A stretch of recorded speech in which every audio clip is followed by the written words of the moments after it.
So, andito tayo ngayon sa Royal Palm Residences to check a foreclosed condo unit in Phuket building. But before that, please subscribe to our YouTube channel. So, let's go and check this out.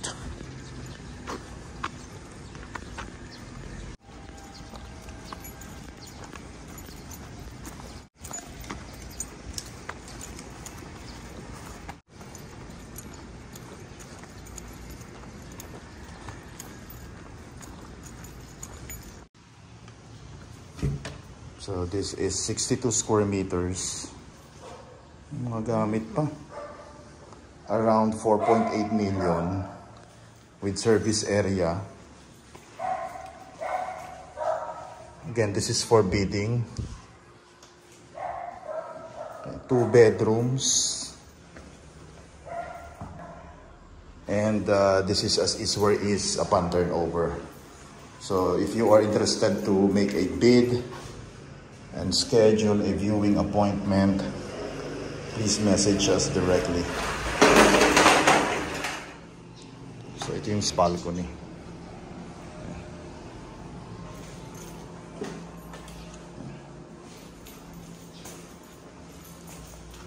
So madumi lang, makalat yung mga gamit.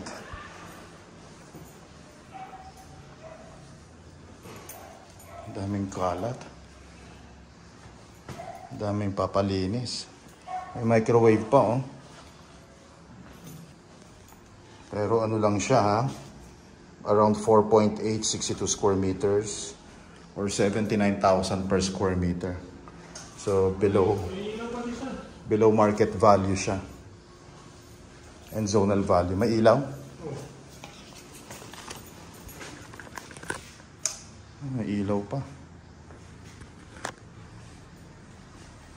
So may ilaw pa pala siya.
And sometimes that's all you really need.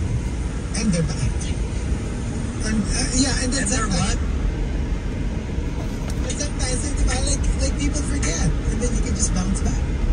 In 300 meters, turn right. Yeah, and you're back. And you have a show. Yeah, like a hit show. Yeah, multiple hit shows. Hit movie. So, it's series. Hindi kasi nga, parang sometimes kasi, okay, doesn't matter, you know, whether you believe it or not, whether you like them or not. The point is, when you get into this kind of like, you know, you're being cancelled or some sort of issue, ano ba yung gagawin mo eh? mean, the only thing really is to apologize. And you're like, I'm sorry. Just say sorry. And then whether people forgive you or not, that's beyond your control. Pero yung what you can do is just apologize.